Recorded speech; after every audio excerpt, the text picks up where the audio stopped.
आस्था के प्रति डर। इससे कोई फर्क नहीं पड़ता कि आप कितने परेशान हैं। चिंता से आपकी समस्या बदलने वाली नहीं। अपनी सावधानी और ऊर्जा के साथ बुद्धिमान बने। आप इस संसार में तभी आगे बढ़ सकते हैं जब आप अपने डर, थकान और चिंताओं को अपने घुटनों तले दबा देंगे। आस्था एक सक्रिय विकल्प है जिससे हम आशावादी बन जाते हैं। अपने लक्ष्य को हासिल करते समय विश्वास प्रकट करने की बहुत ज्यादा आवश्यकता होती है। डर आपको निराश और अपने लक्ष्यों की ओर बढ़ने की गति को धीमा कर देगा।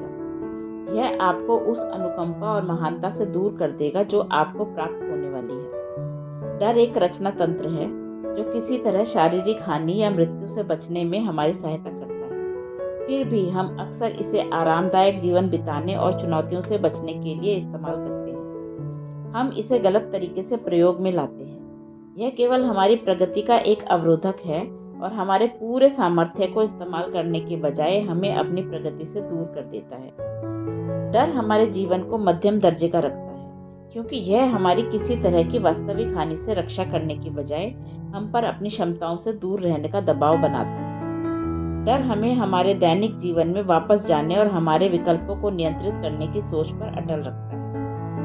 हम अपनी ऊर्जा का इस्तेमाल बजाय यह विश्वास रखने के कि क्या सही हो सकता है, यह कल्पना करने में लगाते हैं कि हमारे साथ क्या गलत हो सकता है और हमारे क्रियाकलापों में यह प्रतिबिंबित होता है। आस्था और डर दोनों आपको उस चीज पर विश्वास रखने को कहते हैं जो दिख नहीं सकता।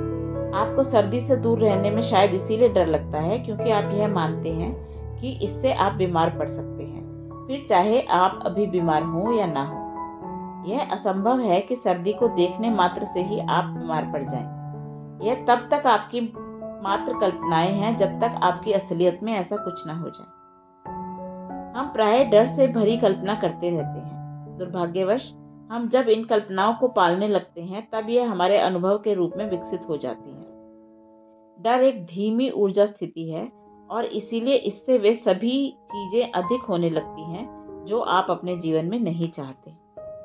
आस्था के विपरीत इससे आपका मस्तिष्क शक्तिहीन हो जाता है और यह आपको अपने स्वभाव में दिखने लगता है। यदि आप डर हटा दें तो आपका अनुभव बदल जाएगा। उदाहरण के लिए, बिना डर के एक सर्जन कम संकोची और अधिक केंद्रित हो सकता है। उसके निर्णय लेने की क्षमता और बेहतर होगी, जिसके परिणाम स्वरूप उसके कामकाज में बदलाव आएगा।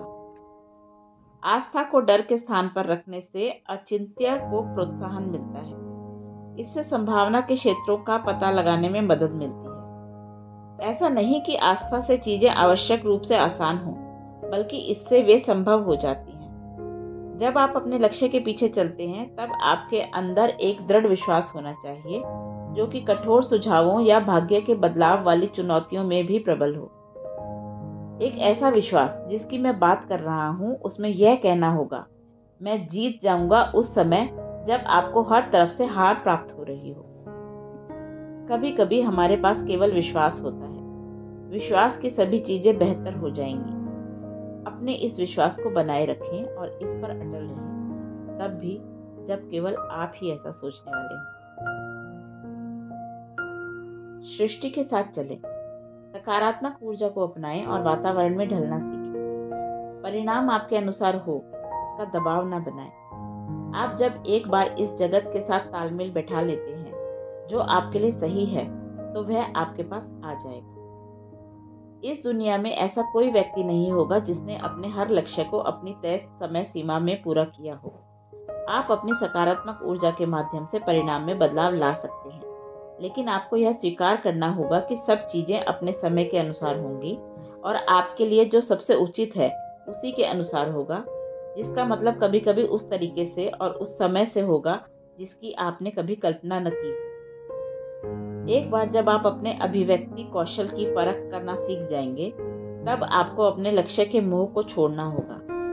परिणाम पर दबाव डालने या नियंत्रित करने की कोशिश में आप डर और शंका पैदा करके इसमें बाधा डाल देते हैं। जब आप किसी भी चीज में अपना मन लगा लेते हैं, तब केवल अच्छी चीजें ही आपके साथ चलने लगती हैं। अब संभवतः यह हमेशा से सही साबित नहीं होता, लेकिन याद रहे कि अस्वीकरण चीजों के बेहतर होने के लिए उन्हें पुनः निर्देशित करता है। असफलता विचारों की रुकावट आपकी योजनाओं को बदलने का अवसर प्रदान करता है।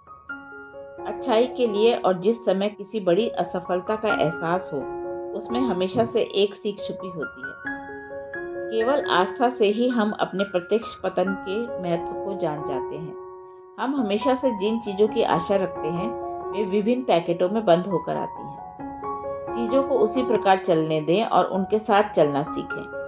जैसा कि मैंने इस पुस्तक की शुरुआत में उल्लेख किया है, क्रिया और निष्क्रियता के विचार में संतुलन स्थापित करना चाहिए। आपका काम इसे प्राप्त करने के लिए बेहतर से बेहतर प्रयास करना है।